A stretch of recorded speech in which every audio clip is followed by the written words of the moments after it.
Connectez-vous, connectez-vous, connectez-vous. Voilà, on va se laisser. Mettez-vous en ligne, mettez-vous en ligne, mettez-vous en ligne. Mettez-vous en ligne.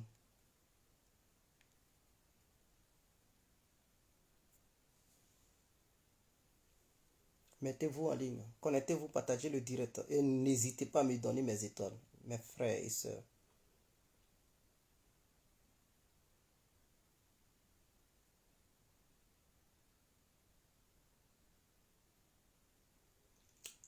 Abonnez-vous massivement. Abonnez-vous sur ma page Guégué Complet. Et connectez-vous, on se laisse. On se dit la vérité, c'est très important. Partagez le direct sans hésiter. Partagez-le sans hésiter. Partagez-le sans hésiter. Partagez le direct. Chers parents, chers amis, chers frères. Partagez le direct. Partagez le direct. Jeanne Begoué. Big up à vous, Madame Jeanne.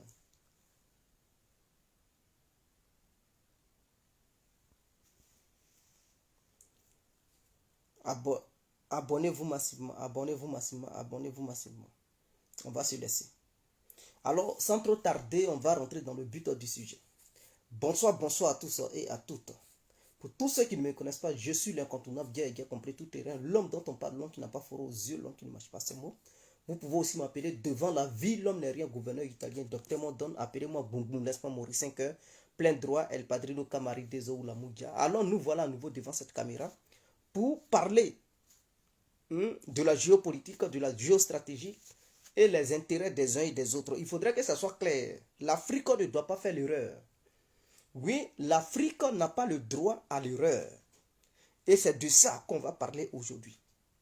Je dis bien, c'est de ça qu'on va parler aujourd'hui. Mais avant d'y arriver, commençons sur le problème ukrainien. Commençons sur le problème ukrainien. Nous allons repartir en Afrique et ressortir de l'Afrique pour aller au Moyen-Orient. Et du Moyen-Orient, on va faire le tour de l'Europe. Et chacun de nous va bien comprendre ce qui se passe. C'est très important.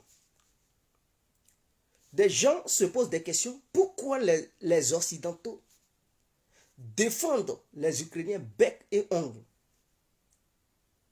au détriment de leurs propres intérêts sur le territoire russe, jusqu'à aller même boycotter leurs propres entreprises qui se trouvent en Russie, perdre des milliards de dollars, des milliards d'euros, et même provoquer une inflation galopante dans leur pays, mettre leur population en danger au nom de l'Ukraine. Qu'est-ce qui se passe? Ah tiens, qu'est-ce qui se passe? Voici la question fondamentale. Qu'est-ce qui se passe? Et puis les Européens sont déterminés jusqu'à aller même contre leurs propres intérêts, à cause de l'Ukraine. Je vais vous dire ce qui échappe les gens. Ce n'est pas parce que les Européens, ils aiment la démocratie et que c'est une question d'éthique et de morale. Donc, ils ont décidé de défendre les Ukrainiens. Et que c'est un pays européen. Ils n'en ont rien à foutre. Que ce soit un pays européen ou pas. Ce n'est pas ça le problème. Le problème en Ukraine, il y a quelque chose de très précieux que les Européens défendent. Et cette chose-là, c'est un gaz. Ce gaz-là, on ne trouve pas ça comme ça. On appelle ça le gaz néon. Je répète, c'est un gaz spécial que les Ukrainiens produisent sur le sol ukrainien. Et ce sont les Ukrainiens qui donnent ce gaz aux Occidentaux. Ça permet aux Occidentaux d'être à la pointe de la technologie. Ce gaz, il est rare. Ce gaz, ce n'est pas tous les pays qui ont du gaz chez eux qui peuvent avoir ce gaz-là. Et donc, ce gaz est un gaz très rare. Et donc, pour fabriquer les puces électroniques, tout ce que vous pouvez imaginer comme puce, la nouvelle technologie, sans ce gaz-là, c'est impossible. Est-ce que vous comprenez? Je répète. Il y a un gaz spécial, très très spécial, qu'on appelle le gaz néon. N-E-O-N. le gaz néon. Et ce gaz-là, il est très rare. Les pays africains n'ont pas ça. Il y a un pays africain, on a gaz là-bas. Le gaz qu'on a là, bon, on peut utiliser ça pour le kérosène, c'est-à-dire pour faire décoller les avions, pour faire rouler les voitures, pour se chauffer, pour préparer. Il n'y a pas de souci. Mais le gaz néon est un gaz spécial, unique en son genre. Et tous les pays ne disposent pas de ce gaz-là. C'est rare de trouver ce gaz. Mais ce gaz, il se trouve sur le territoire ukrainien. Ce n'est pas un gaz pour se chauffer. C'est un gaz qui est dédié uniquement à la fabrication des puces et à certaines technologies de pointe. Et donc, pour que la Corée du Sud fabrique, soit à la pointe de sa technologie, tous les téléphones que vous voyez, les puces qui sont là-dedans, même les armes de nouvelle génération, il y a certaines puces. Et même les véhicules, tout ce que vous pouvez voir comme appareil électronique, pour fabriquer cela, ils ont besoin de ce gaz spécifique. Et la Corée du Sud paye ce gaz dans la main des Ukrainiens. Taïwan paye ce gaz dans la main des Ukrainiens. Même la Chine payait ce gaz dans la main des Ukrainiens. Les Américains payent ce gaz et prennent 90% de ce gaz auprès des Ukrainiens. Or, l'Amérique produit du gaz de schiste, mais le gaz de schiste, ce n'est pas dédié à fabriquer des puces électroniques ou bien à certains trucs très aigus électroniquement parlant. Pour fabriquer les ordinateurs, ils ont besoin de ce gaz.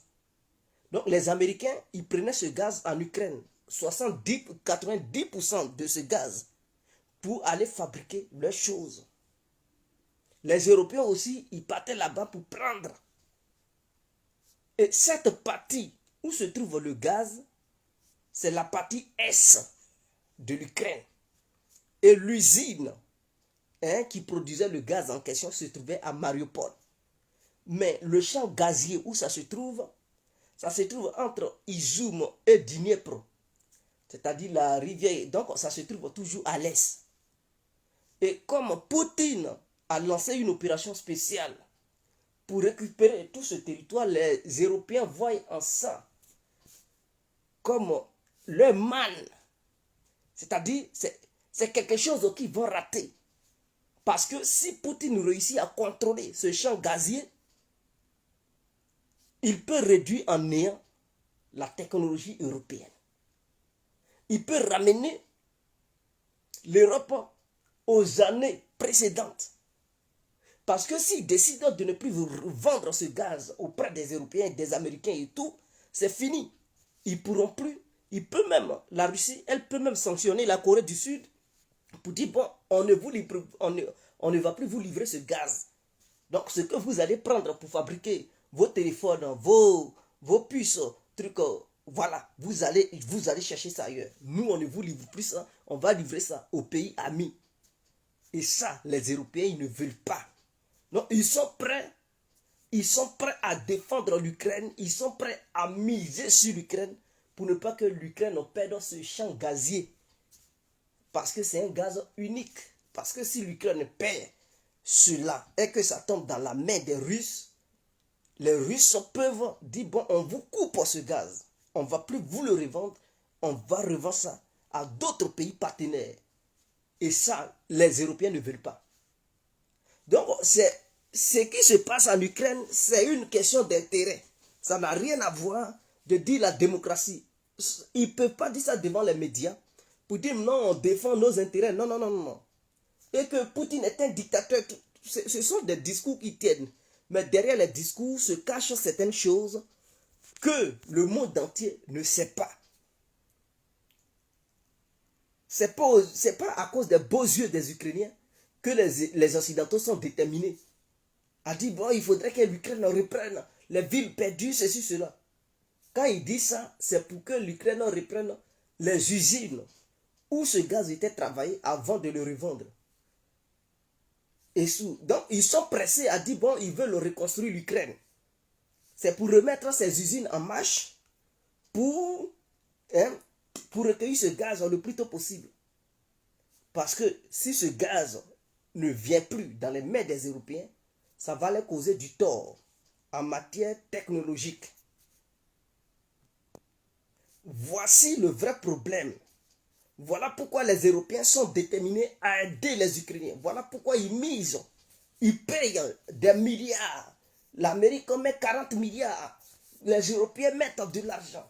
Ils donnent des armes. Ils envoient même les mercenaires. Ils forment l'armée ukrainienne. Ils sont sur tous les fronts dans le seul but de permettre aux Occidentaux de remporter la victoire militaire sur le terrain. Afin de toujours garder cette manne gazière qui est unique en son genre, qui n'est pas comme les autres gaz qu'on peut trouver dans les autres pays du monde.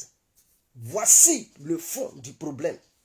Vous-même, vous pouvez faire des recherches et vous verrez que ce que je suis en train de dire, je ne suis pas là à dire des bêtises, est que si l'Occident est déterminé à aider l'Ukraine et à combattre la Russie par Ukraine interposée, c'est à cause de ça. Ça n'a rien à voir d'une histoire de morale et éthique, démocratie et tout ça. Ça n'a rien à voir là du tout. Et donc, les Africains doivent savoir aussi défendre je dis bien, leurs intérêts. Rentrons en profondeur et nous allons comprendre. Aujourd'hui, il y a maintenant deux blocs.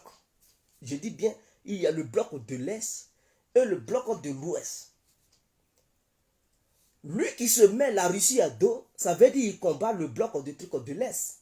Et il prend position pour le bloc de l'Ouest. Bon. De nos jours, les gens, ils cherchent des grands marchés de consommateurs. Je répète. Les gens cherchent des grands marchés de consommateurs. Pourquoi les Européens, ils aiment le marché américain? Parce que pour eux, les Américains, ils sont 300 millions d'habitants. Et donc, c'est un grand marché pour les Européens. Parce qu'il y a assez de consommateurs. Pourquoi les Américains, eux, à leur tour, ils veulent toujours conserver le marché européen? Parce qu'en Europe, ici, la population fait au moins 700 millions d'habitants. Et donc, pour les Américains, l'Europe est un grand marché de consommateurs. Et donc, leurs marchandises, quand ça vient en Europe, ils peuvent vendre ça. Parce qu'il y a des consommateurs. Là où il y a la population massive, c'est un bon business. Pourquoi les gens courent pour aller en Afrique? Parce qu'ils ont déjà fait les calculs. D'ici 2040, en Afrique, nous allons devenir 2 milliards d'habitants. Et donc, ce qui veut dire l'Afrique va devenir un marché énorme parce qu'il aura des citoyens capables de consommer beaucoup. Et donc, le marché africain va intéresser le monde entier. Et donc, pour vendre plus tard dans les années à venir, c'est-à-dire en 2030, 2040, chacun essaie de se positionner déjà sur le territoire africain parce que l'Afrique sera un marché très important dans les années à venir. Je vais dire quoi par là? Je vais dire par là que les Africains doivent faire très attention. Être du côté des Européens, qui au total, ils font au moins 700 millions d'habitants. Ils ne valent même pas, c'est-à-dire Américains plus Européens et tous ceux-là, ils font 700 millions d'habitants. Ils ne valent même pas 1 milliard. Or, le bloc de l'Est, en matière d'être humain, ils sont number one. Entre l'Est et l'Ouest. La Chine, elle seule, fait 1,5 milliard. L'Inde seule, je dis bien l'Inde, elle seule, elle fait combien? 1,3 milliard d'habitants. Le Pakistan seul fait au moins environ 500 millions d'habitants. Est-ce que vous comprenez? 500 millions d'habitants. Ok. Si j'ai une bonne mémoire. Là, donc, vous comprenez déjà que l'Inde, Chine, Pakistan, ils battent déjà le record. Donc, ça, ce sont des grands marchés potentiels. C'est-à-dire, c'est des gens qui ont besoin de consommer, qui ont besoin d'acheter. Est-ce que vous comprenez? Donc, les Africains, ce qu'ils produisent, ce que les Africains produisent chez eux, ils peuvent envoyer ça dans ces pays et ça peut avoir des acheteurs parce qu'ils ont besoin d'acheter, ils ont besoin de se nourrir. Et donc, qui a besoin de se nourrir? Parce qu'ils sont nombreux Alors, ils ont besoin des marchés extérieurs. Et donc, ça déjà, c'est un gros marché pour les Africains, s'ils savent bien mener leur politique. Parce que quand tu as eu une population nombreuse, il faudrait que tu sortes pour nourrir cette population. Sinon, si tu ne nourris pas ta population, il y aura le chaos. Et donc aussi, les Africains sont intelligents. Déjà, le marché de l'Est, le marché du bloc de l'Est est un marché global, un marché grandiose qui peut arranger les pays africains. Parce qu'ils sont nombreux. Et ces marchés-là, il ne faut pas laisser tomber. Donc ça, c'est un exemple. L'Iran fait 80 millions déjà, 85 millions. Donc l'Iran s'ajoute. Vous voyez les calculs. C'est-à-dire le bloc de l'Est déjà, ils sont déjà dans 2 milliards d'individus. Pendant que le bloc de l'Ouest est dans 700 millions. Ils ne sont même pas 1 milliard. Est-ce que vous comprenez même? Donc, est-ce que, c'est-à-dire tu fais business, tu vends tes marchandises. Je prends un exemple, tu vends tes marchandises. On dit voici 2 milliards de personnes. Tes clients, ils sont au nombre de 2 milliards. Et puis on te présente d'autres clients qui sont au nombre de 700 millions. On dit il faut choisir, c'est quel genre de client tu veux. Est-ce que tu veux les clients qui sont au nombre de 2 milliards ou bien tu veux les clients qui sont au nombre de 700 millions? Sachant bel et bien que dans le passé, tu travailles tout le temps, tu as travaillé tout le temps avec les 700 millions, mais tu n'évolues pas. Et on te présente maintenant une bonne occasion. On dit, ah, ils sont plus 700 millions, ils sont maintenant 2 milliards ou bien 2 milliards 800 millions de personnes. Ah, est-ce que tu aimerais travailler avec ceux-là? Tu aimerais orienter ton marché là-bas? Est-ce que tu vas dire non? Tu vas dire, ah, ça c'est une bonne opportunité. Donc 2 milliards là, ah, je vais produire, ah, je vais augmenter ma production. Parce que d'habitude, je travaille avec des gens qui sont au nombre de 700 millions. Mais comme on me montre un grand nombre, une masse populaire, on dit de leur vendre mes marchandises. Tu regardes tes marchandises maintenant, c'était programmé pour des gens qui valent au moins 700 millions. On te dit, bon, il faut livrer aux gens qui valent au moins 2 milliards 500 millions. Mais tu vas augmenter ta production. Parce que eux tous, ils veulent consommer chez toi. Tu fais comment? Mais c'est une bonne opportunité. Non seulement tu vas vendre tes produits à un bon prix et tu auras beaucoup de clients. Et donc, ces clients-là vont te permettre de t'enrichir. Donc, les Africains doivent comprendre cela. C'est une question de stratégie. C'est une question de stratégie. Donc, en dehors même des Iraniens, il y a aussi les Russes. Il y a les Turcs. Est-ce que vous comprenez? Donc, si on ajoute, la Turquie fait au moins combien de millions de personnes? 200, 300 millions de personnes. Est-ce que vous comprenez? Donc, la population turque est plus nombreuse que la population française. Donc, la Turquie est un grand marché. Est-ce que vous comprenez même? Donc, parce que la Turquie mange partout. Donc, dans le bloc de l'Est comme bloc de l'Ouest, la Turquie est partout. Donc, la population turque vaut au moins 200 à 300 millions de personnes. Est-ce que vous comprenez? Ça, en ajoutant certains pays arabes.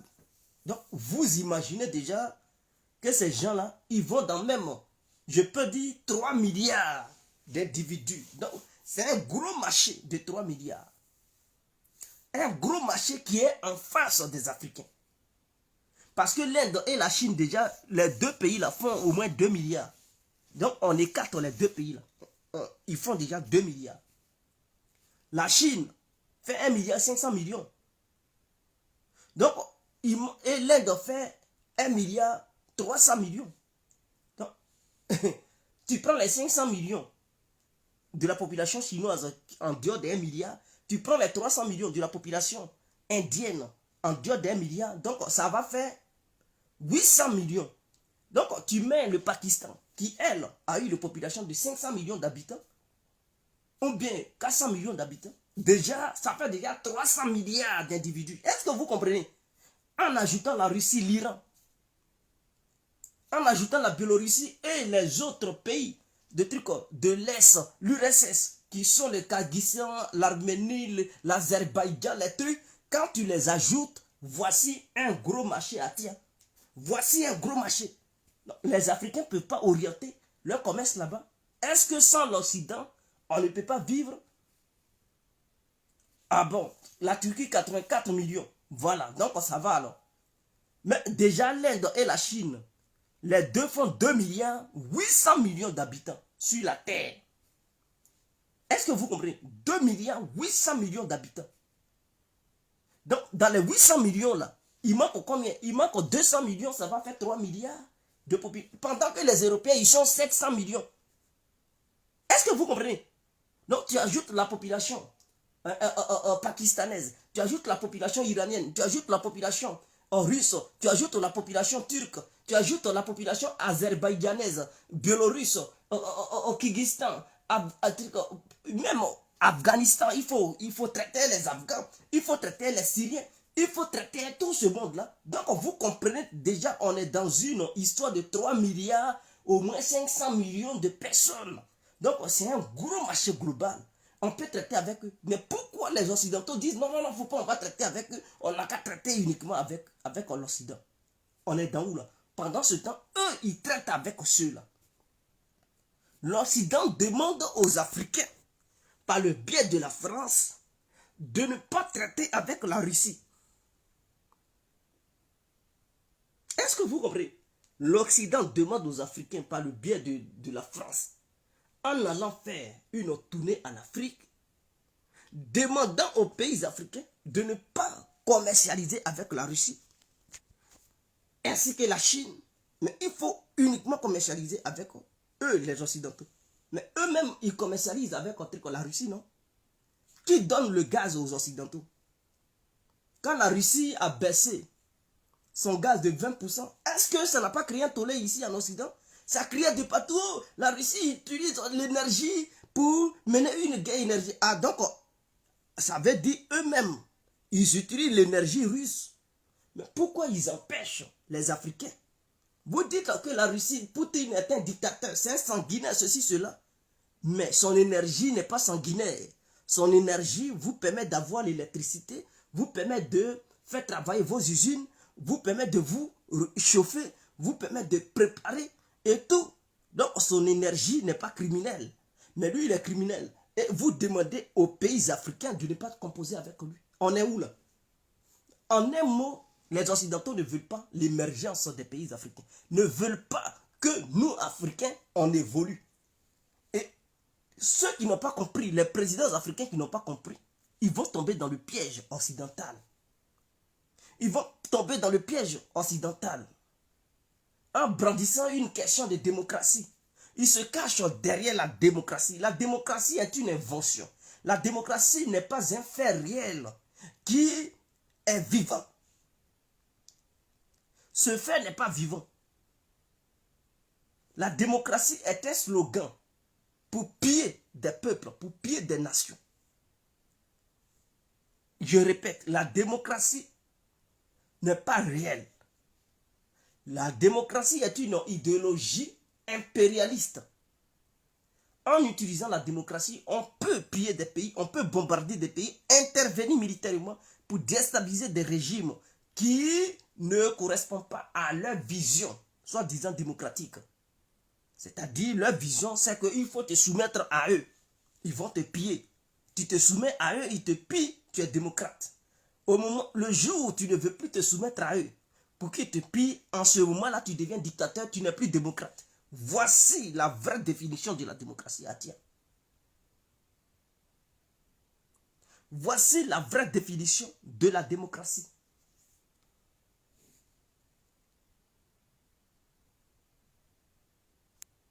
Est-ce que vous comprenez? Ouais, j'avais oublié même le Brésil, qui a aussi une grande population, le Venezuela, qui a aussi sa population, le Cuba, le Nicaragua. Mais si on veut compter, on ne peut pas quitter ici. Ils sont nombreux. Et le bloc de l'Est dépasse largement le bloc de l'Ouest. Et si on ajoute les Africains, là même, on ne peut plus en parler.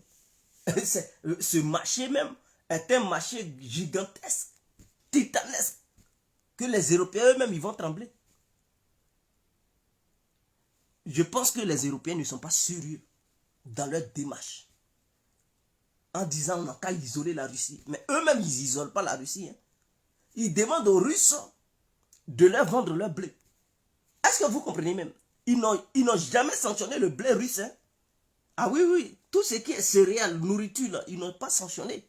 c'est-à-dire les entreprises et les sociétés occidentales s'en vont toujours payer, vont payer de la bouffe dans les mains des Russes.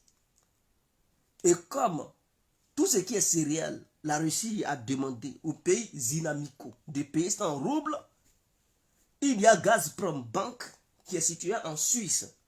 Donc les entreprises européennes vont acheter le rouble auprès de Gazprom et passent des commandes de trucs de nourriture via Gazprom et leurs commandes viennent. Est-ce que vous le savez? Oui, leurs commandes viennent. Tout ce qui est nourriture et tout, ça vient, ils payent. Mais ils vont en Afrique, ils disent non, nous, faut pas, on va faire commerce avec eux. Les Américains, ils traitent avec les Russes dans le domaine spatial. Ils ont repris leurs travaux ensemble dans le domaine spatial. Pourquoi eux, ils disent, faut pas les Africains vont traiter les Russes. Mais eux, ils continuent toujours de traiter les Russes. Quelle est cette hypocrisie? La France achète toujours de l'uranium enrichi auprès de la Russie pour alimenter ses centrales nucléaires qui permet à la France d'avoir l'électricité. Allez-y taper et demandez, vous le saurez. Je dis bien, l'uranium enrichi, ils n'ont jamais sanctionné ça. La France paye ça auprès de la Russie pour alimenter ses centrales nucléaires. Cette même France quitte la France pour aller en Afrique là-bas pour demander aux Africains de ne pas traiter les Russes. On est où là? Quelles sont ces bêtises? Et il y a d'autres présidents africains qui cautionnent cela. Il y a d'autres présidents africains qui cautionnent cela. Et il y a certains citoyens africains qui se font berner par les discours flatteurs du dirigeant français. Mais moi, j'appelle ça de l'agonie politique. Parce que vous ne verrez jamais Poutine, le président Poutine, aller dans un pays, tergiverser, crier sur tous les toits. Non, la France est ceci. Non, non, non, non, non. Poutine ne peut jamais faire ça. Poutine que je connais là, il ne peut jamais tenir ce genre de discours. De la manière Macron a tenu ce genre de discours devant le monde entier, en accusant la Russie. C'est-à-dire, Macron n'a rien à proposer aux Africains. Il allait là-bas dans un esprit de donner des ordres aux Africains, de rompre leur lien avec la Russie. Mais il n'est pas parti en Afrique pour proposer quelque chose de nouveau aux Africains. Moi, je pensais qu'en allant en Afrique, il avait une nouvelle proposition à faire. C'est sur le terrain, c'est par les faits que les Africains vont comprendre que la France a changé et que la France-Afrique a changé. Et donc, réellement, on va aimer maintenant la coopération franco-africaine. Maintenant, il va là-bas, il ne change rien. Au contraire, il a un discours belliqueux. Non, mettez fin mettez fin aux relations entre l'Afrique et la Russie. La Russie est la dernière puissance impérialiste. Il faut mettre fin à ça. La Russie vient en Afrique pour piller l'Afrique. C'est-à-dire, c'est l'hôpital qui se fout des malades. Ou bien, ce sont les malades qui s'en foutent de l'hôpital. Je n'arrive pas à comprendre. La Russie est la dernière puissance impérialiste. Et donc, les Africains doivent dégager la Russie. Ah bon? Ah, mais nous, Africains, on a besoin de la Russie aussi pour nous libérer. Ah oui, oui, on a besoin des Russes pour nous libérer. Parce que grâce aux Russes, les Européens ont été libérés. Même la France qui parle. La Russie les a libérés 2 fois. Je dis bien 2 fois. 2 fois. Lors de la Première Guerre mondiale, les Russes les ont aidés. Et la Deuxième Guerre mondiale, les Russes les ont aidés aussi. Donc 2 fois, les Russes ont aidé l'Europe à se libérer de l'impérialisme allemand. Est-ce que je me fais entendre? Je dis bien, lors de la Première Guerre mondiale, 14-18 là, les Russes, ils avaient aidé les Français. Toujours, ils ne sont pas forts, c'est eux qui cherchent le problème. Et quand ils ont problème, maintenant, ils demandent l'aide de l'Union soviétique. Et l'Union soviétique perd des humains à cause d'eux. Et après, ils se retournent contre eux. Et c'est eux qui propagent la haine contre la Russie, la haine, hein, la russophobie à travers le monde entier. Mais quand ils ont problème maintenant, oh, ils appellent les soviets, venons nous aider. Et les soviets viennent les aider à cause de leur bon cœur. Hein? De 39 à 45. Sans l'intervention des soviets, la France n'allait jamais avoir la liberté. Oui, l'armée allemande était puissante. Était à son apogée sur le plan technologique. Parce qu'ils ont laissé l'Allemagne seule mater la France et l'Angleterre. Les Anglais ne pouvaient pas bouger. Ils sont allés même bombarder Londres. Paris était déjà occupé. Certains généraux français ont fui. D'autres ont coopéré avec les Allemands. Mais avant même que les Américains ne débarquent, il fallait embrouiller les Allemands de l'autre côté, sur le plan Est. Et sur le plan Est, c'est l'Union soviétique qui faisait le boulot. Et l'armée allemande avait envoyé tout son potentiel vers l'Est pour combattre l'Union soviétique. Et l'Union soviétique a détruit le plus grand nombre matériel militaire de l'armée allemande. C'est ce qui a permis le débarquement des Américains. Sans ça, les Allemands allaient détruire chaque débarquement américain qui allait accoster au bord des côtes européennes. Ils allaient anéantir ça. Sans l'intervention de l'Union soviétique, l'Allemagne allait envoyer toute son armée vers l'ouest. Et ils ne pouvaient jamais libérer la France. La France allait être une colonie allemande. Aujourd'hui, ils allaient parler allemand en France. Je vous le dis, ils allaient parler allemand. Ils n'ont qu'à dire merci aux Russes. De la manière, les Russes les ont libérés. Les avaient libérés. Lors de la Première et de la Deuxième Guerre mondiale, nous aussi, on veut que les Russes nous aident à nous libérer. Vous faites libérer par les Russes et vous ne voulez pas que les Russes nous viennent en aide pour nous libérer. On est où là? Non. Ces mêmes Russes là, quand ils vous libéraient, ils n'étaient pas des dictateurs. Staline, que vous traitez de tout nom. Lorsque vous aviez eu besoin de lui, vous ne l'aviez pas à traiter de dictateur. Vous étiez au téléphone avec lui pour des courriers pour dire Staline, il faut nous aider, ou bien téléphone rouge, il faut nous aider, ceci, cela. Maintenant qu'il est mort, vous propagez du mensonge partout. Il était sanguinaire. Toujours, ce sont les autres qui sont sanguinaires, mais vous n'êtes jamais sanguinaire. Vous intervenez partout, vous tuez des chefs d'État, vous tuez des trucs, des populations innocentes, mais on ne vous reproche rien. Vous êtes propre, comme la neige. Il n'y a aucune goutte de sang qui vous salisse les mains. On est où là? Non, la Russie est une puissance impérialiste. La Russie n'est pas une puissance impérialiste en Afrique. Parce que définissons les choses. Depuis que l'Afrique a été l'Afrique, je dis bien, depuis que l'Afrique a été l'Afrique, non seulement l'Occident a pillé la connaissance africaine, sur le plan du savoir. La Russie n'a jamais mis pied en Afrique pour voler le savoir africain. Mais les Européens ont été là-bas. Par le biais de soi-disant les philosophes, les Socrates, les trucs, les Spinoza et tout ça.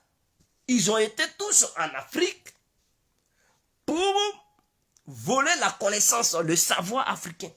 Quand ils ont quitté l'Afrique, ils se sont fait croire, ou bien ils ont fait croire à leurs concitoyens que eux, ils étaient des grands savants, ils étaient des philosophes, et que, voilà, ils pouvaient voir, ils pouvaient voir derrière le mur, à travers leurs pensées. Ils étaient maintenant les nouvelles lumières européennes. Et ils ont vendu ce rêve aux Européens. Comme quoi c'est eux qui ont inventé les mathématiques, les bases de mathématiques, les algèbres et tout. Oh, ils ont été en Égypte pour prendre ça là-bas. Ils ont volé nos savoirs. Donc sur le plan du savoir, Les Occidentaux sont partis là-bas de façon impériale pour nous voler le savoir. En retour, ils sont partis là-bas en tant que des guerriers pour nous assassiner et nous vendre. Les Russes ne sont pas partis. Hein. C'est-à-dire, depuis que l'histoire a été l'histoire, l'Afrique a été l'Afrique. Mais les Russes, ils existaient. Les Russes, là, c'est pas hier, ils sont nés, ils existaient, ils voyaient l'esclavage. Mais pourquoi eux, ils n'ont pas mis pied là-bas? Puisque apparemment, tout le monde a fait l'esclavage, hein, même les Arabes ont contribué, ils ont fait aussi. Les Russes pouvaient dire, ah, nous, on veut notre part. Mais non, cette mentalité de coloniser les autres, n'était pas, hein, c'est-à-dire quitter la Russie pour aller coloniser les Africains. Hein, ils n'étaient pas dans les têtes des Russes. Les Occidentaux sont partis. Ils nous ont attrapés par la force en nous fusillant, en nous mettant sur des bateaux, en nous faisant travailler gratuitement, sans truc, sans même nous payer, moraux cassés, c'est-à-dire un franc même, on ne gagnait pas ça. Ceux qui se faisaient mordre par des serpents, hein, et que d'autres voulaient les soigner, on les traitait de trucs de sorciers, on les butait, on violait nos ancêtres mamans. Elles mettaient au monde des mulâtres, c'est-à-dire des métis. Ils prenaient ces métis pour les élever et après, ils les envoyaient en Afrique pour les révolter contre les Noirs, pour dire tuez-les. Et ces gens-là étaient sans pitié. Ils tuaient d'autres Noirs pendant des siècles, pendant des siècles. Pendant des siècles. La Russie a vu tout ça, la Russie n'a jamais mis pied là-bas. La Russie n'a jamais mis pied là-bas. Esclavage est fini. Traite négrière a suivi. Après la colonisation. Et nous sommes toujours dans la colonisation, Atia. Il y a la colonisation monétaire. Mais c'est un truc en France qui dit la Russie est une puissance impérialiste. Et que les Africains n'ont qu'à chasser les Russes. Mais pourquoi cette France ne laisse pas la liberté financière aux pays africains? Mais c'est une colonisation monétaire que la France a mis sur l'Afrique. Donc c'est la France qui colonise les pays africains et non la Russie. Il n'y a-t-il pas un journaliste capable de poser la question? J'ai regardé les journalistes africains qui posaient des questions, mais pourquoi ils ne demandaient pas à Macron? Mais vous dites que la Russie est une puissance impériale. Hein? Et que la Russie envahit d'autres pays pour les coloniser. Et donc les Africains devraient remplacer les Russes. Mais pourquoi la France colonise l'Afrique à travers la monnaie? Pourquoi la France ne veut pas laisser les pays africains battre leur propre monnaie? S'il dit non, ils sont libres. Mais pourquoi vous ne posez pas la question à Emmanuel Macron? Mais il y a d'autres présidents qui ont essayé de quitter le franc CFA. Ils se sont fait assassiner par la France. Mais pourquoi vous nous dites qu'on est libre pendant qu'on veut faire des pas? Vous passez par derrière pour nous assassiner. Est-ce une cohérence de vos propos ou bien une hypocrisie que vous cachez? Hein? Vous cachez cette hypocrisie et pendant ce temps vous accusez ceux qui ne sont pas hypocrites envers nous. Posez des questions comme ça, claires, à Emmanuel Macron. Dirigez les questions, orientez les questions, tranchez les questions. Vous allez le voir, il va bégayer. Même le cas du Mali est clair. Vous dites, mais vous ne vous ingérez pas dans les affaires des autres, mais vous faites quoi au Mali? Pourquoi vous êtes en confrontation avec les Maliens? Ils ne veulent pas de vous, laissez-les tranquilles. Ils ont les choix. Et donc, c'est vous qui vous ingérez dans les affaires des trucs. Les Russes ne donnent pas de leçons aux gens. C'est quand vous voulez vous les appeler, ils viennent. Ce n'est pas eux qui font les coups d'État pour chasser les gens. Non, les Russes n'ont jamais fait de coups d'État en Afrique. C'est la France qui fait des coups d'État en Afrique. Mais mettez les faits accomplis devant Emmanuel Macron. Mais il n'y a eu personne en Afrique capable de mettre les faits accomplis devant Emmanuel Macron. Et il a jubilé, il était confiant, il a dit tout ce qu'il voulait dire. Et des Africains acclamaient. Des gens, ils sont en costard, veste. Ils ont porté veste, cravate. Mais dans leur tête, là, il n'y a rien dedans. Des incompétents. Et tous. Des incompétents. Je tiens à vous rappeler, peuple africain, la France qui dit, au nom de la démocratie, au nom des valeurs européennes, elle ne peut pas coopérer avec la Russie. Que la Russie est en train d'envahir un pays, est en train de coloniser un pays, est en train de lancer une guerre au XXIe siècle. Et que pour les Européens, c'est inadmissible. Il faut défendre la démocratie et les valeurs européennes. Mais les Américains et les Français, ils cherchent quoi? Dans les pays du Golfe. Voilà Ben Salman, c'est-à-dire le prince héritier saoudien qui est parti en France là-bas. Parce que les autorités françaises ont demandé aux Saoudiens de leur livrer du gaz et du pétrole. Bon. Avec l'Arabie Saoudite, là, il y a la démocratie. Les valeurs occidentales sont respectées. Les questions éthiques, tout va bien. Et qu'au Yémen, ce n'est pas une guerre. Et que les Saoudiens, ils distribuent des bonbons aux Yéménites. Vous comprenez comment ils sont? Est-ce que vous comprenez comment ils sont, ils fonctionnent? Au Yémen, là, qui a parlé? N'est-ce pas eux-mêmes, les Occidentaux, qui vendent des armes? Souvent même, c'est eux qui commandent. Ils donnent des renseignements aux Saoudiens pour tuer des Yéménites. Il y a 80 000 enfants qui sont morts sous les bombes saoudiennes, sans compter les trucs, les adultes. Les adultes, ils sont nombreux, mais enfants. Et les gens meurent par manque de trucs de nourriture. Les gens meurent parce qu'il n'y a pas de médicaments pour les soigner. L'Arabie Saoudite met un blocus, empêche les gens d'alimenter le Yémen, empêche les Yéménites de survivre. Les bombardent matin, midi et soir. Ce sont les Européens qui leur vendent des armes de guerre. Souvent même, ils fournissent des pilotes aux Saoudiens pour tuer des Yéménites.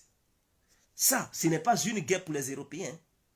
Mais ça a commencé avant que la Russie ne lance son opération spéciale sur l'Ukraine. Est-ce que vous avez déjà vu les Occidentaux condamner l'Arabie Saoudite? Ils n'ont jamais fait ça. Non, non, non, ils n'ont jamais fait ça. Quand les ONG européennes, entre eux là-bas, ils dénoncent les pays européens qui vendent des armes à l'Arabie Saoudite. Vous saviez ce que le gouvernement français dit? Il dit non, nous on fait nos business, nos armes ne tuent pas les Yéménites. C'est ce qu'ils disent, hein, que les armes qu'ils vendent aux Saoudiens, ce ne sont pas des armes qui sont destinées à tuer les civils. Comme si eux, ils étaient là-bas pour téléguider les missiles, et ils savaient où les missiles tombent, et que là où ça tombe, il n'y a pas de civils. Ils disent leurs armes ne tuent pas de civils. Vous comprenez l'hypocrisie? L'hypocrisie de ces gens-là.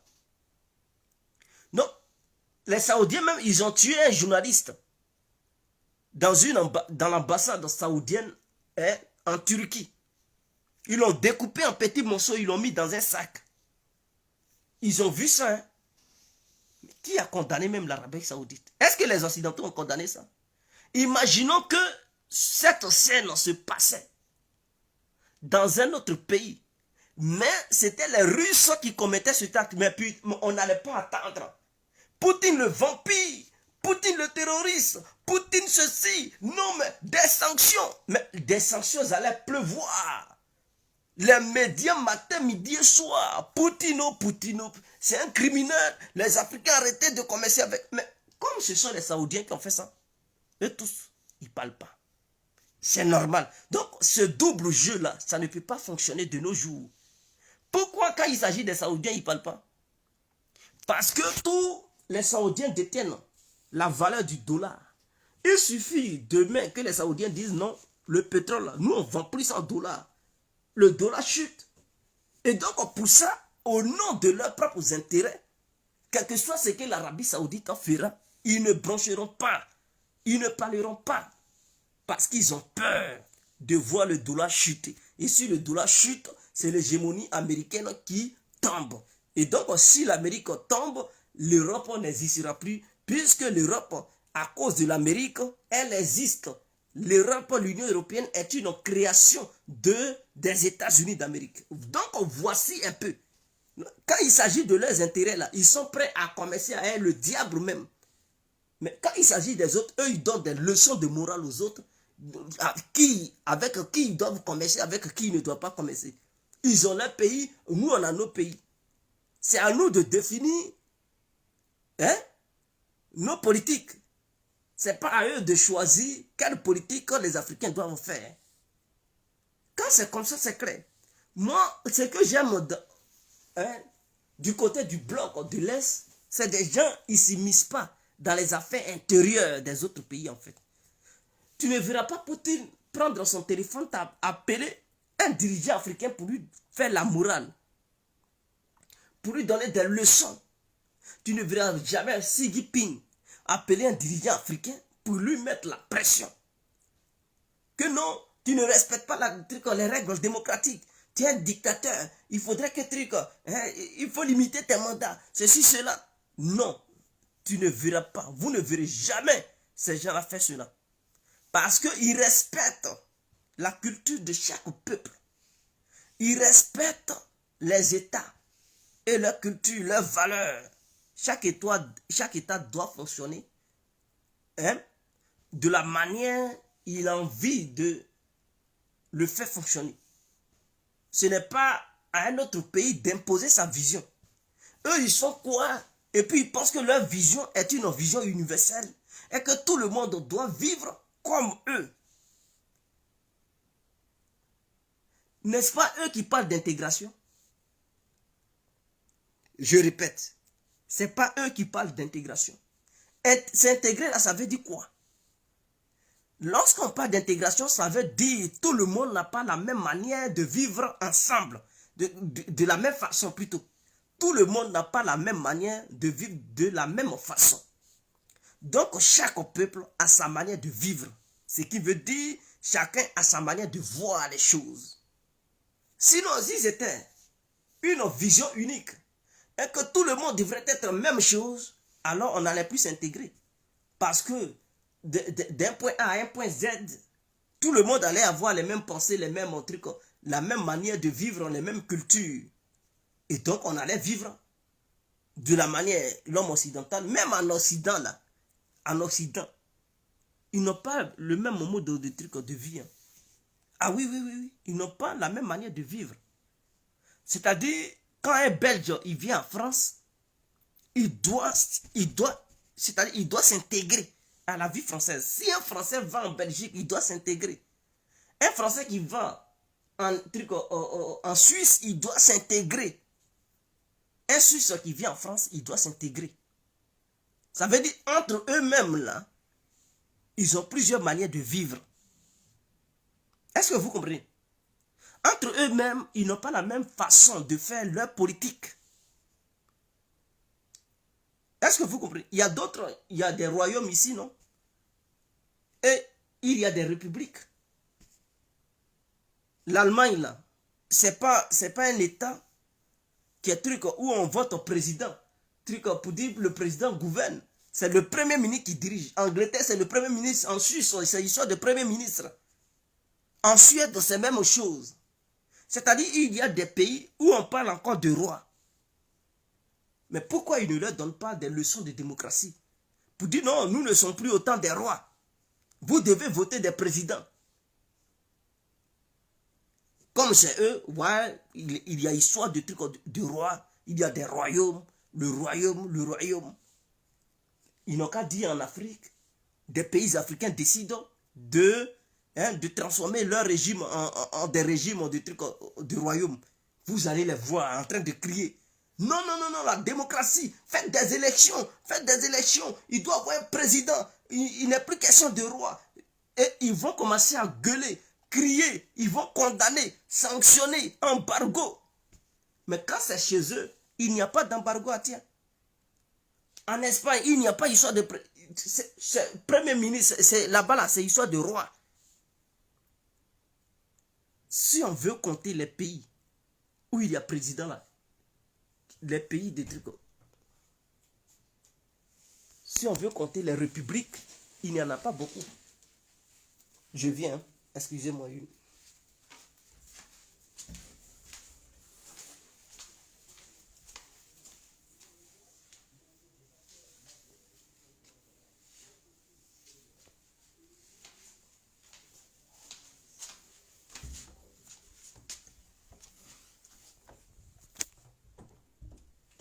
Donc, vous comprenez, les pays républicains, là, il y a combien même en Europe ici? Même en Italie, il n'y a pas histoire de truc. Là-bas, là, c'est le Premier ministre qui gouverne. Donc, il n'y a que la France, ici en Europe, qui parle de république. République, république. Les Africains, ils ne savent pas. En Europe, ici, là, le seul pays où le président dirige, là, c'est la France. Est-ce que vous comprenez? Je dis en Europe, ici, le seul pays où un président dirige, c'est la France. Les autres pays européens, là, il n'y a pas histoire de truc au président qui dirige. En Italie, le président est là, ce n'est pas lui qui dirige. C'est le premier ministre qui dirige. Donc, le président est considéré comme le roi. Est-ce que vous comprenez? Le président est considéré comme le roi. En Suisse, en Belgique, en Allemagne, en Angleterre, en Espagne, en Suède, même un truc en Pologne, là-bas, c'est le premier ministre qui gouverne. En Hongrie, en Autriche, c'est le premier ministre qui gouverne. Donc, tous ces pays-là, c'est histoire de roi, roi, roi, roi. Est-ce que vous comprenez, vous, Africains? C'est une question de roi ici en Europe. C'est une question de roi en Europe ici.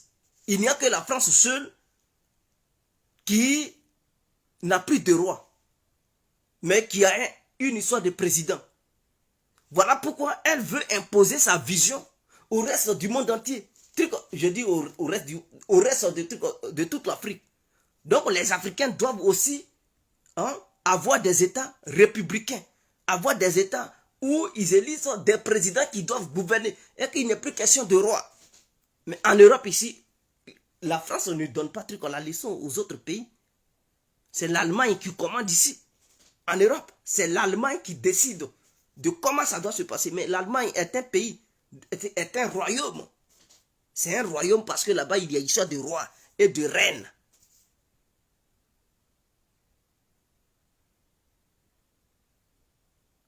Je n'ai même pas encore vu pays de l'Est, de l'Europe, qui a un président. Je n'ai pas encore vu pays de l'Est.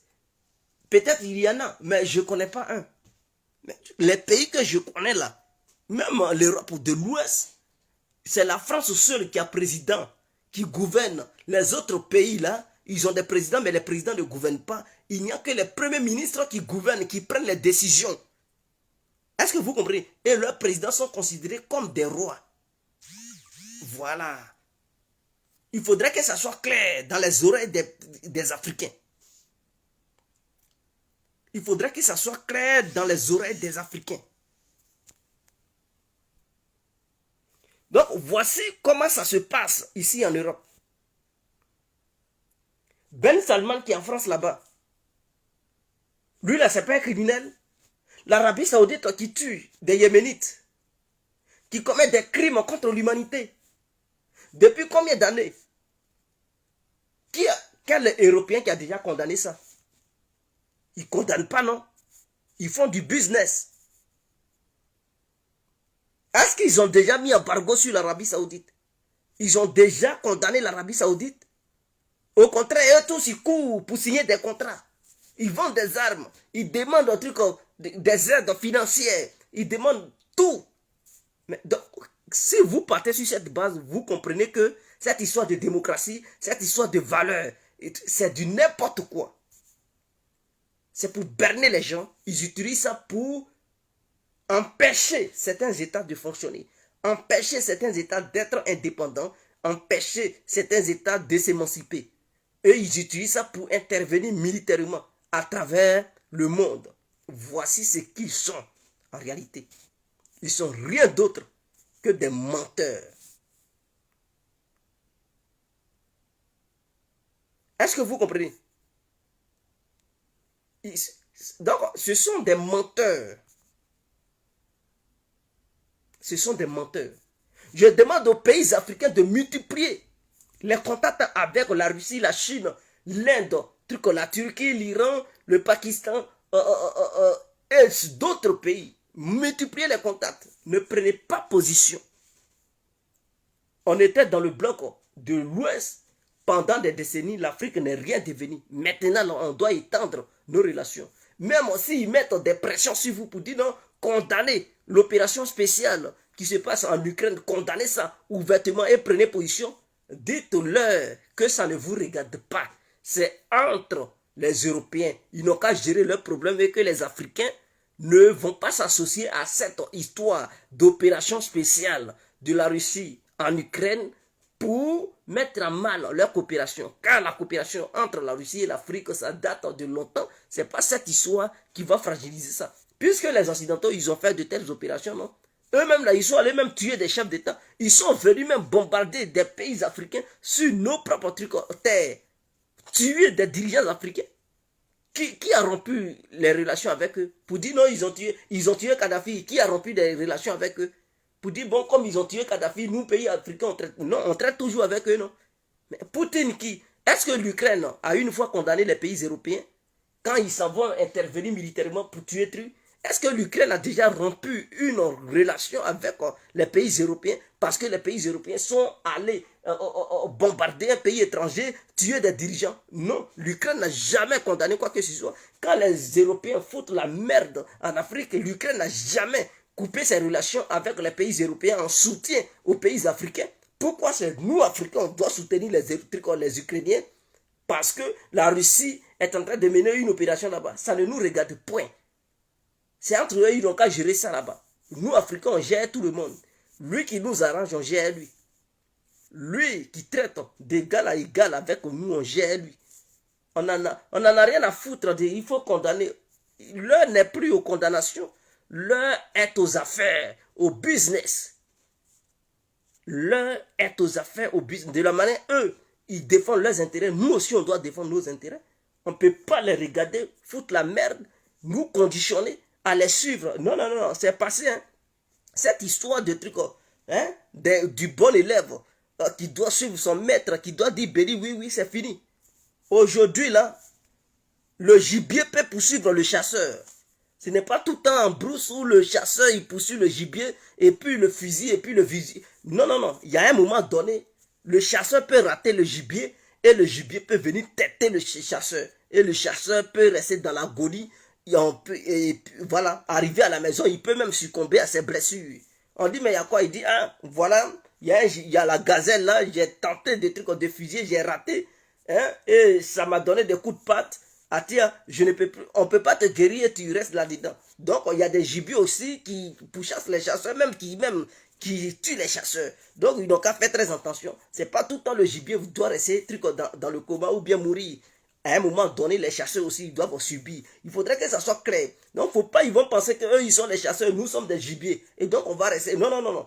Trop c'est trop, au Dakar trop. On va leur donner coup de patte. Maintenant là, nous sommes des vrais gibiers, les gibiers guerriers africains qui sont prêts à donner des coups de patte à coups de tête, hein, à les cornes tranchantes pour les dépecer et leur montrer leur vrai chemin pour dire écoutez, trop c'est trop. Les gibiers africains maintenant là, ils sont plus les gibiers d'avant que vous aviez attrapé pour mettre sur les bateaux. Non, non, ces gibiers là, ce sont des gibiers lions, des gibiers tigres qui sont prêts à se défendre, quel que soit ce que vous avez en main, ils sont prêts à en découdre avec vous. Ce sont des vrais gibiers guerriers que l'Afrique a mis au monde. Donc il faudrait qu'ils comprennent. De la manière ils savent défendre leurs intérêts, nous aussi on sait défendre nos intérêts. En matière de terrorisme, ils sont incapables même de lutter contre les terroristes. Vous regardez au Sahel. Au Sahel, pour lutter contre un truc, ils sont incapables. Et c'est eux qui font la jalousie. On appelle d'autres qui sont capables de lutter, ils font la jalousie. Ils s'interposent. Non, on ne veut pas, ils vont venir. Ils sont venus pour sécuriser les trucs, les sites pétroliers, les mannes pétrolières, les trucs, les sites. Mais, donc vous êtes là-bas en Afrique, là, c'est pour faire quoi? Ils disent non, les Russes sont là-bas pour piller l'Afrique. Mais vous êtes là-bas, vous faites quoi là-bas? Ah, vous faites quoi? Vous dansez, vous faites un truc, un striptease. Vous dansez sur les trucs en bas de fer pour montrer vos fesses. Vous ne volez pas l'Afrique. Vous avez volé l'Afrique, c'est pas aujourd'hui. Et vous continuez de voler l'Afrique. C'est vous qui fabriquez l'argent des Africains. Vous coupez et les Africains doivent vous payer des taxes parce que vous fabriquez leur argent. Et on vous donne 400, je dis bien, 400 milliards de francs CFA par mois. C'est ce que l'Afrique verse à la France. 400 milliards de francs CFA. Les tasses. Parce que la France fabrique la monnaie africaine. Est-ce que vous le savez? 400 milliards de francs CFA par mois que les pays africains payent à la France au nom des tasses. Parce que la France fabrique la monnaie du franc CFA. Donc, c'est comme si les pays africains ils sont incapables de fabriquer leur propre monnaie. Et donc, les 400 milliards là, les pays africains pouvaient prendre ça pour investir dans d'autres domaines. Non, ils préfèrent donner ça à la France parce que c'est elle qui fabrique. Donc, on loue. Ils fabriquent notre monnaie, on loue ça dans leurs mains en fait. On loue ça dans leurs mains. Et en dehors des 400 milliards qu'on paye là, ils nous prennent un autre pourcentage pour dire, bon, comme nous sommes des pays, des États jeunes, on ne peut pas bien gérer l'argent. Eux, ils vont gérer ça pour nous. Donc, ils prennent encore une partie de l'argent. Et cet argent, ils ne nous donnent jamais ça. Ils prennent ça, ils injectent ça dans leurs banques travaillent. Et il y a des taux d'intérêt. Et ça, quand les pays africains sont dans des difficultés, ils disent, donc, on va vous aider.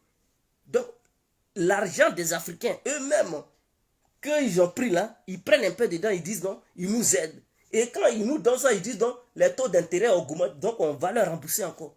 Mais ça, si ce n'est pas de l'impérialisme monétaire, c'est quoi?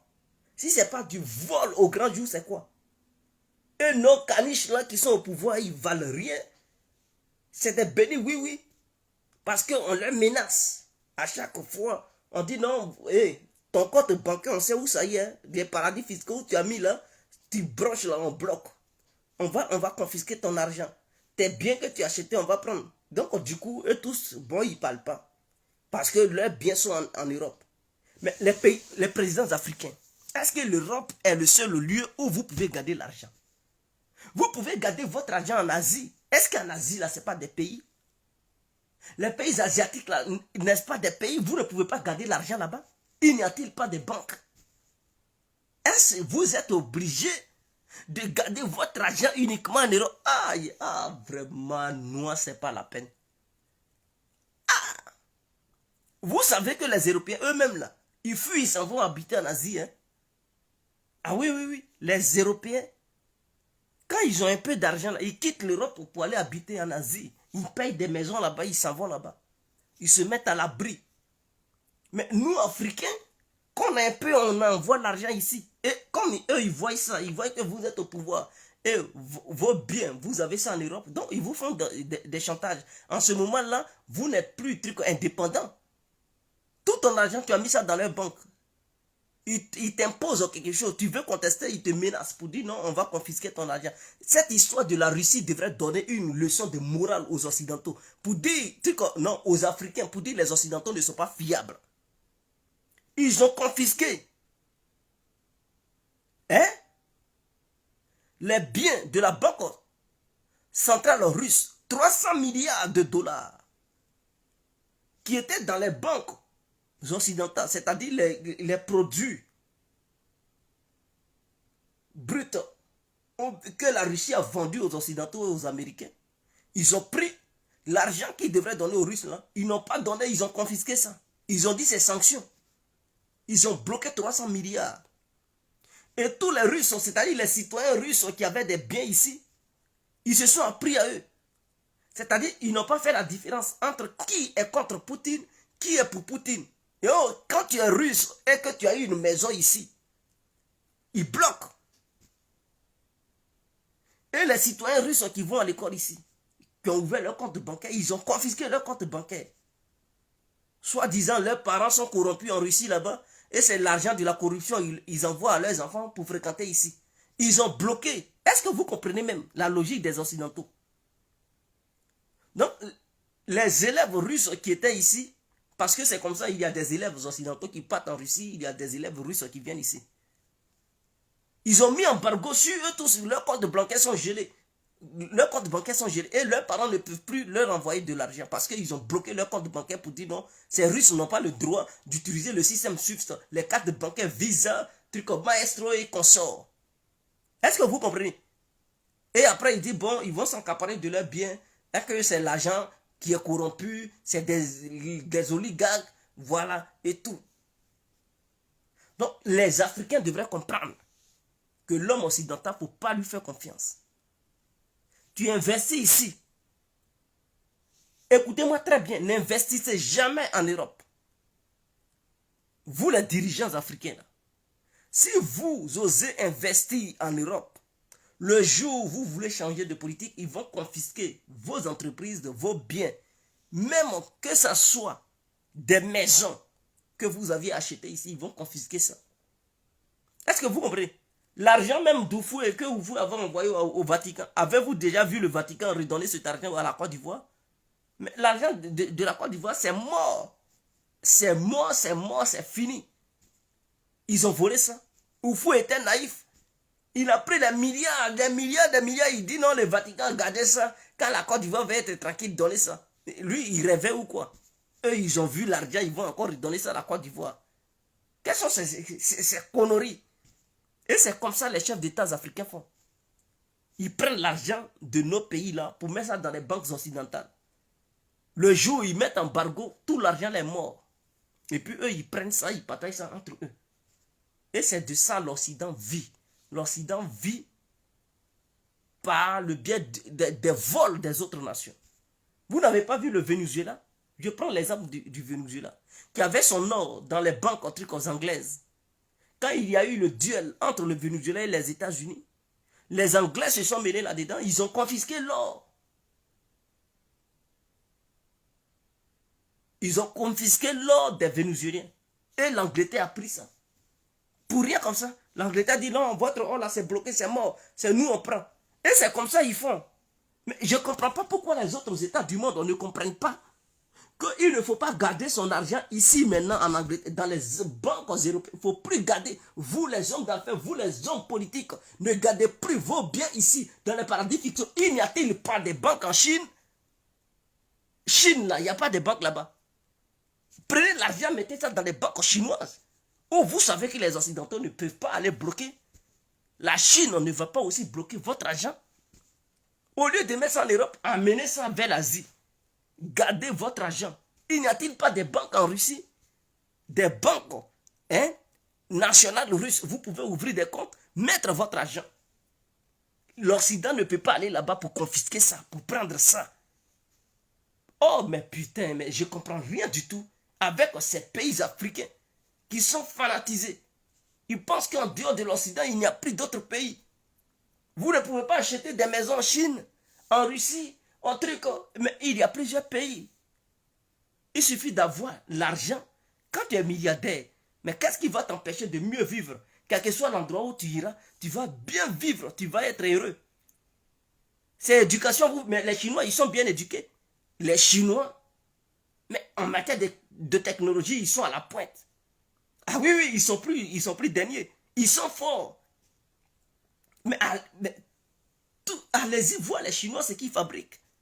Donc si c'est éducation, vous voulez, mais allez-y, envoyez vos enfants en Chine, à l'école. Si tu as l'argent, tu achètes un building. Tu es un politicien africain, tu as des milliards, tu as pillé ça en Afrique. Avant en Chine, tu achètes un building, tu es là-bas. Tu dis c'est pour toi. Tu mets tes enfants là-bas, ils ne payent pas maison. Hey, tu peux demander aux Chinois même de louer ça. Et puis ça ne va nulle part. Tu gardes ton argent là-bas. Tu vas mieux vivre, tu vas vivre la vie de Louga. Quand tu as l'argent, si tu vas quelque part, c'est toi qui vas arranger ton environnement. Tu construis ce que tu as envie de construire. Et tu vis tes rêves. Est-ce que tu es obligé de vivre en Occident pour savoir que tu vis une vie normale? Est-ce que vous comprenez? En Russie, tu vas là-bas. Il y a de belles plages. Vers la Crimée, vers même truc, tu choisis un endroit et tu dis, bon, tu veux construire. Mais tu construis ton building ou bien tu achètes une maison. Et tu peux vendre, tu peux créer ta société là-bas, tu veux vendre, tu crées ton entreprise. Tu vends. Mais pourquoi pas? Vous pouvez créer vos entreprises en Russie, non en Chine. Mais c'est ça aussi. Mais toujours l'Occident qui bloque, qui t'aide pas. Parce que les sanctions sont devenues l'âme des Occidentaux. Comme ils sont faibles en diplomatie, un peu seulement ils menacent sanctions. Donc quand vous les connaissez, évitez-les. Évitez que ces gens-là mettent la main sur vos biens. Putain, on dirait qu'il faut chicoter les présidents africains, les ministres et les députés africains pour qu'ils comprennent. Vous ne pouvez pas changer. Ou bien le monde se limite sur l'Occident. Il y a plusieurs pays, il y a plusieurs banques différentes. Vous pouvez prendre votre argent. Au lieu de mettre ça dans les banques occidentales, ils vont vous faire des gens. Allez-y, mettez ça dans des banques chinoises, des banques russes, des banques iraniennes. Vous gardez votre argent. Personne, aucun occidental, un homme occidental ne peut aller confisquer votre argent là-bas. Et vous allez faire le malin. Vous allez faire le malin. Mais vraiment, ça me fait mal quand même. Hein. C'est-à-dire les pays sérieux là font très attention aux occidentaux.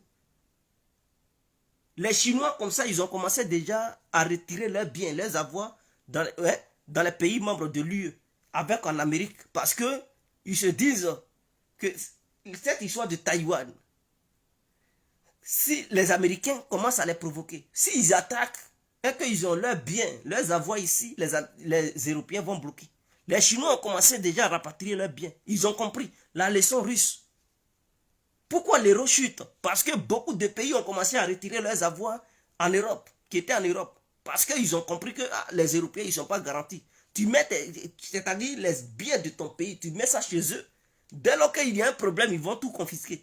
Donc, pour éviter qu'ils confisquent les biens, d'autres pays ont commencé à retirer leurs biens. Voilà pourquoi l'euro a commencé à chuter. Parce qu'ils ne font plus confiance aux Occidentaux. Tu ne peux pas placer tes biens chez eux, ton or ou bien ton argent, une partie de trucs de ton argent, c'est-à-dire le trésor public ou la banque centrale, et vous allez avoir des difficultés ou bien des trucs, des embrouilles, ils vont confisquer tout pour mettre ton pays à genoux. Donc, beaucoup de pays ont compris. Ils ne veulent plus garder leurs avoirs ici en Europe. Il n'y a que les Africains qui sont têtus, qui ne comprennent rien, qui envoient toujours en Europe, qui pensent que non, c'est les droits du monde. Le monde change. Changez aussi vos mentalités à un moment donné. Changez. Il y a plusieurs endroits où on peut mettre l'argent. On peut mettre l'or, on peut mettre truc. Ou bien, à un moment donné, il faut changer. Le changement est possible. Si tu veux, là, tu peux. N'ayez pas peur, chers Africains.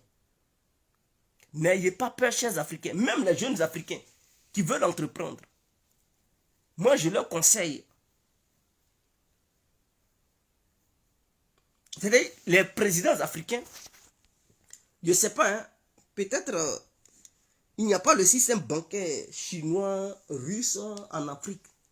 Mais vous attendez quoi pour leur demander de transporter leur système bancaire sur le territoire africain?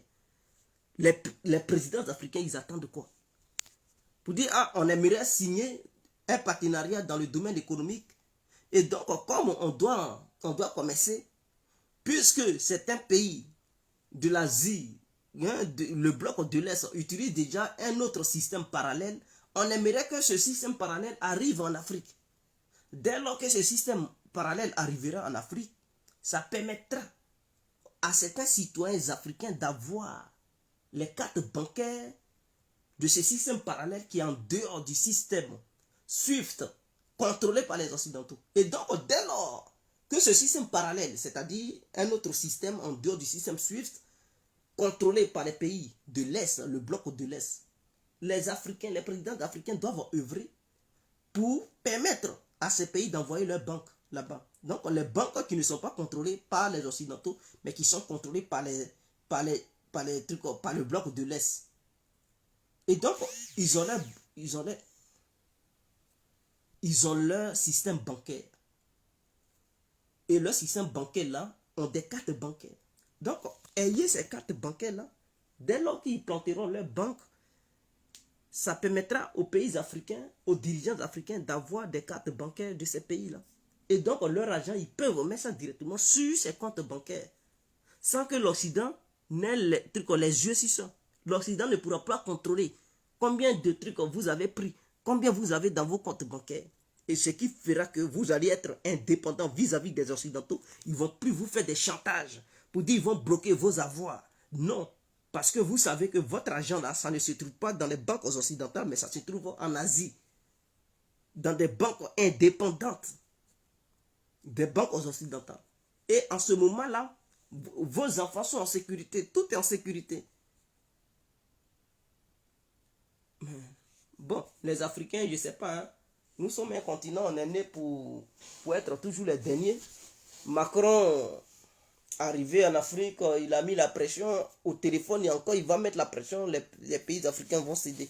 Vous verrez, il y a d'autres qui vont faire des déclarations. On condamne vigoureusement l'opération russe sur l'Ukraine. C'est une violation du droit international. Ils vont prendre des positions bizarres. Ils vont prendre des positions bizarres. Vraiment, ça me fait mal quand même, mais c'est la vérité. Ils vont prendre ces gens de positions ces positions qui n'arrangent pas l'Afrique en fait. Donc on doit aller de l'avant, on doit grandir. On doit revoir les choses. Sur ce, on se laisse. C'était l'incontournable guerre complet. Vive le monde africain. Vive ceux qui ont des pensées éclairées. Sur ce, on se laisse. Ciao. On est ensemble.